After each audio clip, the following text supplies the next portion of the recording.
Hello, everyone, and welcome to the last week of content for the semester. This is week 12 on counter movements. For closing out the semester, just remember that next week you'll have a short final exam, and you should spend most of the next week finishing up any remaining work.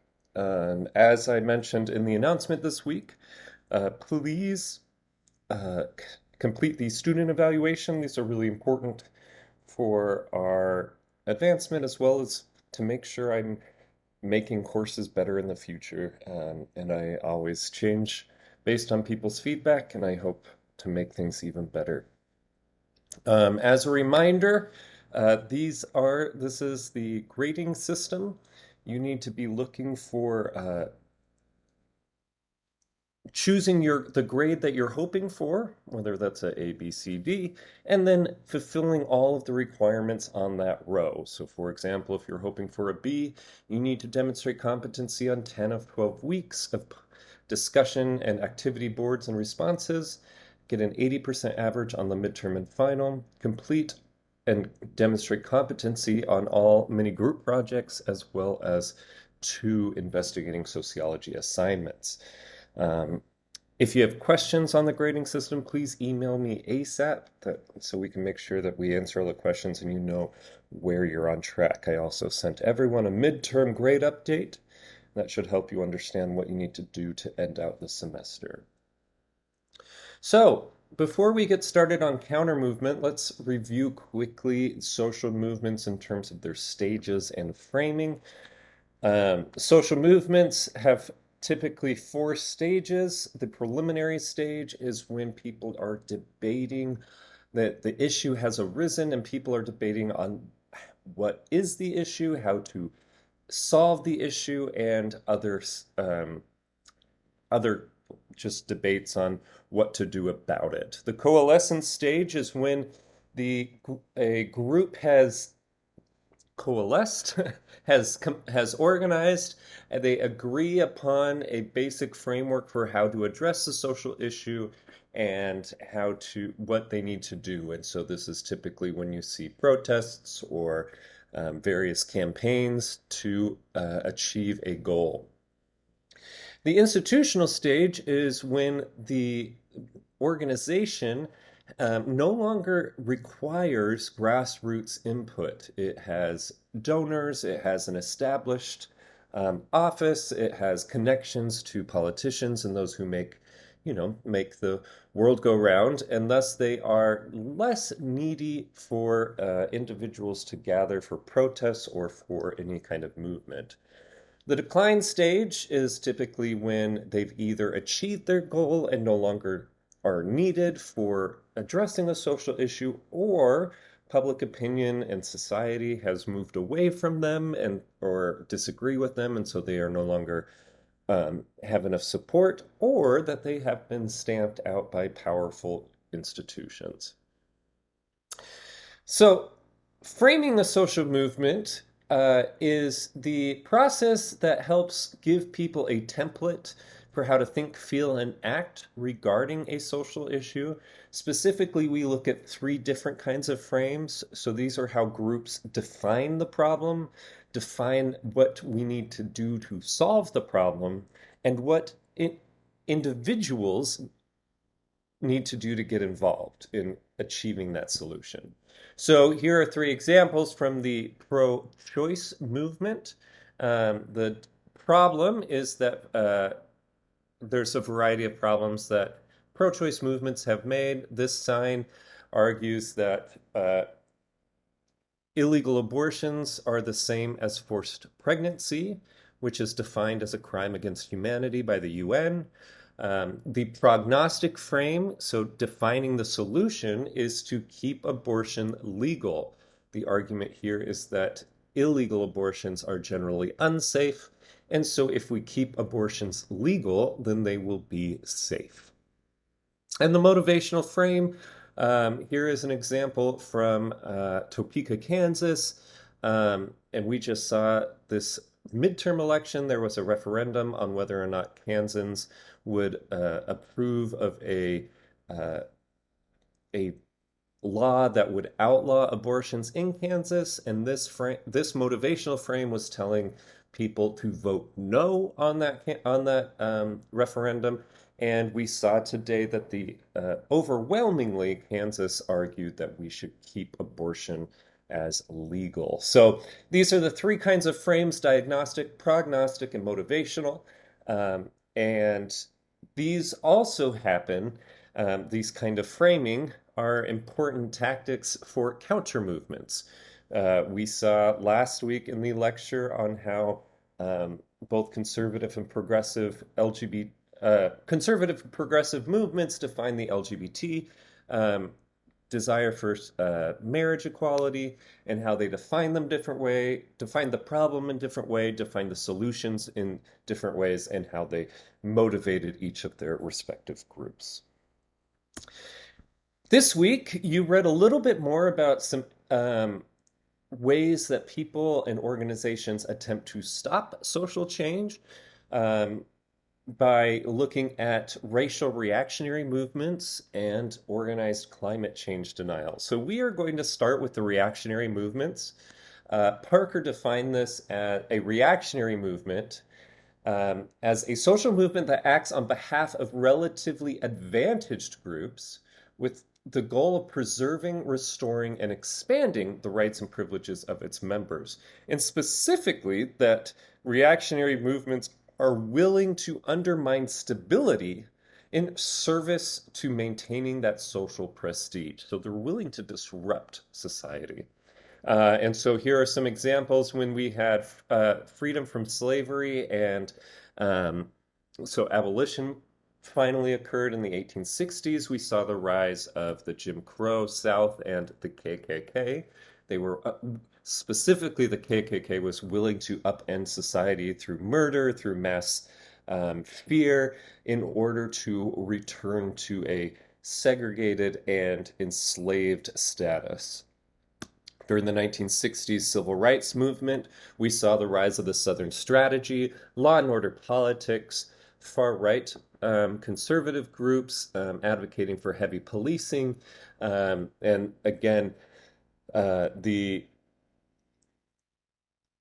willing to undermine stability we saw with the push for policing has heavily changed how society has been organized, and it is no longer reminiscent of the eras before the 1960s and 70s.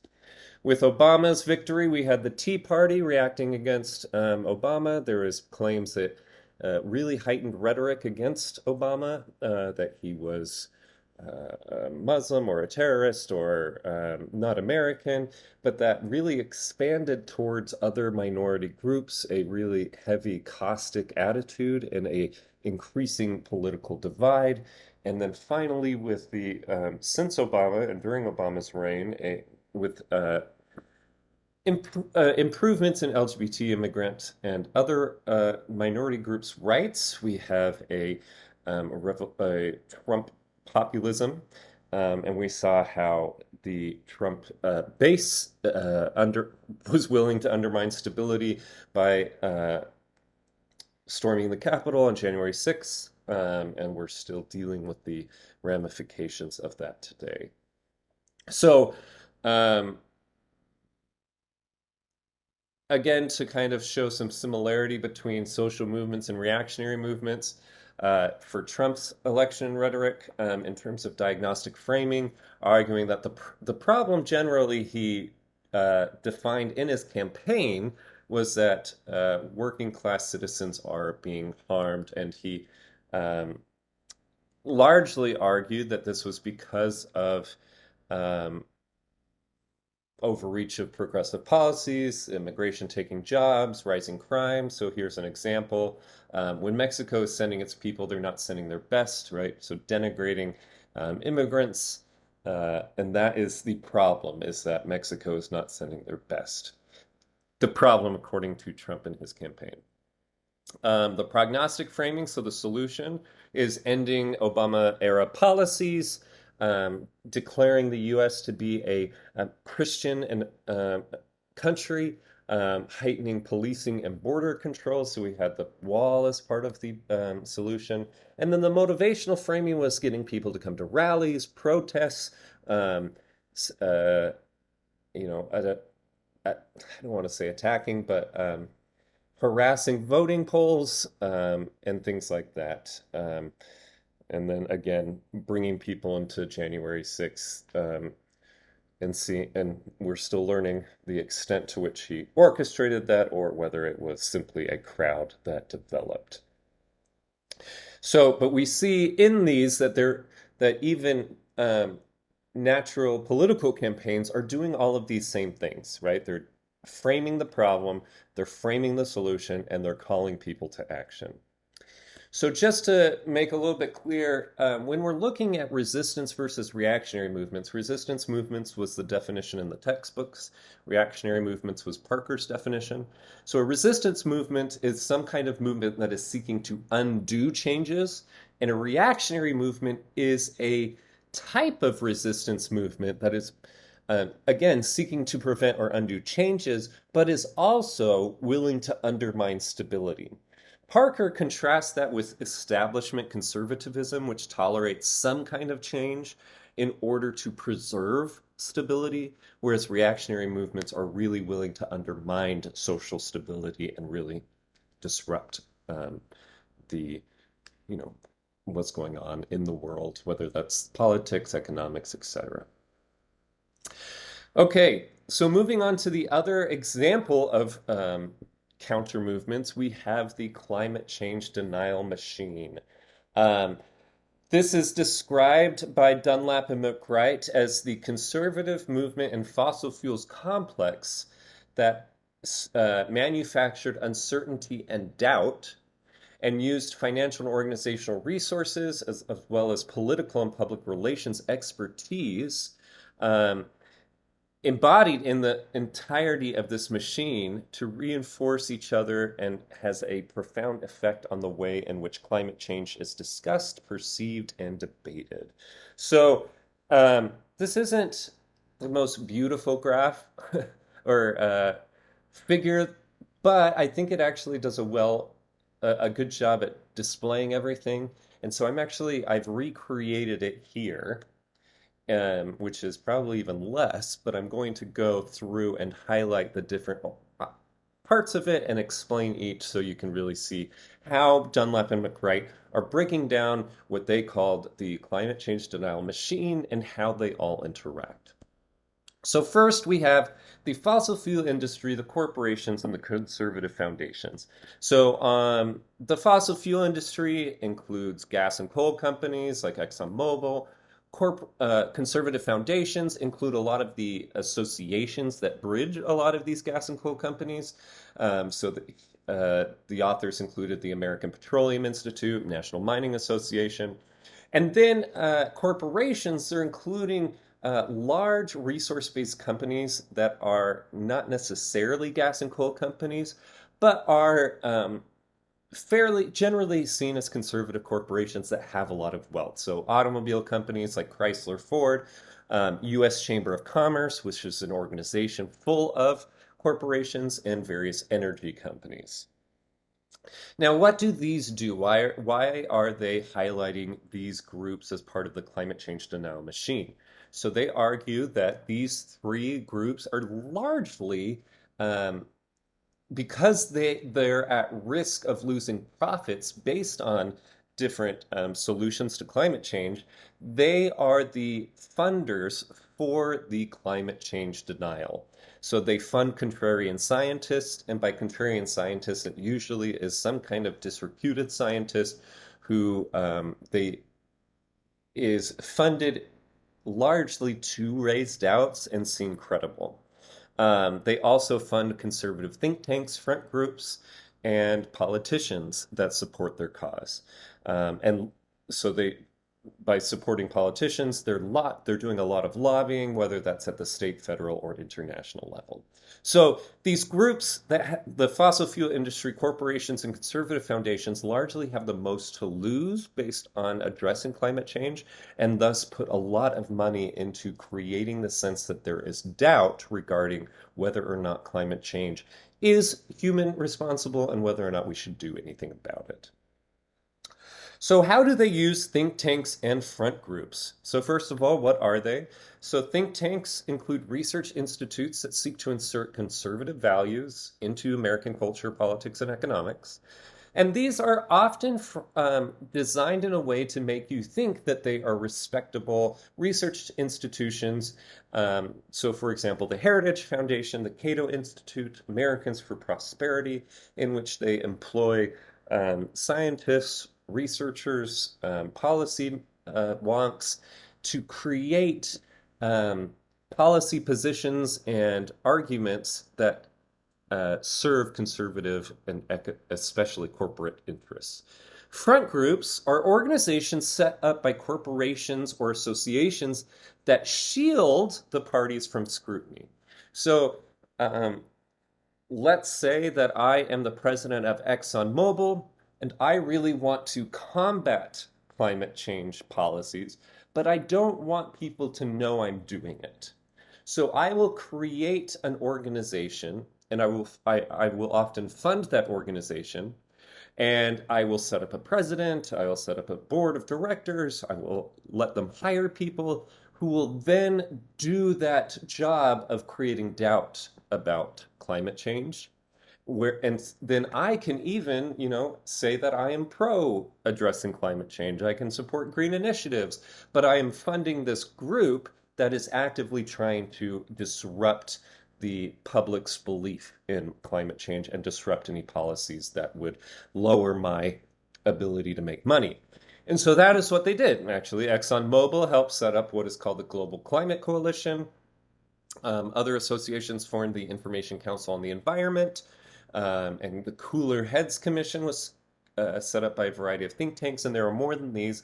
But you see that all of these, especially the first two, the Global Climate Coalition, Information Council on the Environment, seem like reputable sources for information on climate and on the environment, when in fact they are set up and funded by gas and coal companies with the purpose of threading doubt into the public sphere about what is true in terms of the climate. And it's important to note that Dunlap and McWright have noted that companies like ExxonMobil, as early as the 1970s, their own scientists have shown that they are partly responsible for global warming and climate change. And so this isn't necessarily even them believing that climate change isn't real, but them recognizing their own that the future of climate change policies will likely negatively impact their business model and such. They are willing to put forth all of this effort to induce a doubt in the public's mind. So, what do conservative think tanks and front groups do? Is they provide employment for these contrarian scientists. They provide a seemingly respectable research and policy environment. They shield large corporations from their political engagements, and they engage with media and politicians to induce doubt and provide credibility. So what it looks like is they mask over the fossil fuel industry and corporations. They seem like reputable scientific groups, or at least interest groups, that are simply discussing with the media and trying to widen the debate, when in reality they are being funded by and organized by corporate interests. So then we're going to jump to the AstroTurf organizations and how those are working. So Just to clarify the different terms of grassroots and astroturf movements, grassroots movements are social movements that are led by local citizens or residents to address a social issue that affects their community. So, for example, during the 1980s, there were the in, not indigenous, but partly indigenous, the grape workers protests in California by both uh, citizens of California, but also of immigrants from Mexico and other places in Central and South America for better working rights for grape pickers and other fruit and vegetable laborers in California. And those were done by the workers themselves, right? Local citizens and residents addressing a social issue. AstroTurf movements are created to look like a grassroots movement, but are actually funded and directed by the corporations or the economic elite. So, for example, the Dunlap and McWright give these three examples of AstroTurf organizations. First of all, the Tea Party is on its face looks like a wide swath of conservative voters that felt that they needed to do more to rally against Obama level policies. But in actuality, the Tea Party was created by and funded by the Americans for Prosperity to win over most of the voters and push conservative politicians further to the right. There were a bunch of rallies in 2009 against climate policies, but these were organized by a group called Energy Citizens, which was a front group of the American Petroleum Institute, and et cetera, and et cetera. So what this does is it makes climate change denial seem like a broad and popular political position that comes from the people rather than from these industries. It provides politicians with a motivation for not taking action on climate change because they can say, well, these people and these groups are against it. That's my constituents are against it. And in general, it makes it seem like climate change denial is coming from the people. So it makes it look like this, that these organizations and the general public does not want climate change, and then that's being debated among the media, blogs, and politicians. When in actuality, the fossil fuel industry corporations and conservative foundations are instituting this entire denial machine that is masking everything that they do. So this is a really complicated and strategic way that these organizations are forming like a reactionary movement that is really, because it's so complicated and well funded, it's difficult for grassroots social movements to fight against. And that's one of the reasons why Dunlap and McWright wanted to explain it in such a, with this model to really make clear to the public, like, this is what's really going on. So that's the end of this week, and as well as the course material. I hope you found it interesting, but also enlightening on how the social world works and everything that goes into it. To make sure that you're on track with the end of the semester, please complete the student evaluation. And for the week 13 activities, there are 3 specific things. First, you need to post your MVP project onto the discussion board. So after you've sent it to the writing center, you just need to post it onto the discussion board and then respond to 2 other groups' projects. Number 2, there is a final discussion board, which asks you to reflect on the class, and you need to respond to 2 other students, and then take the final exam.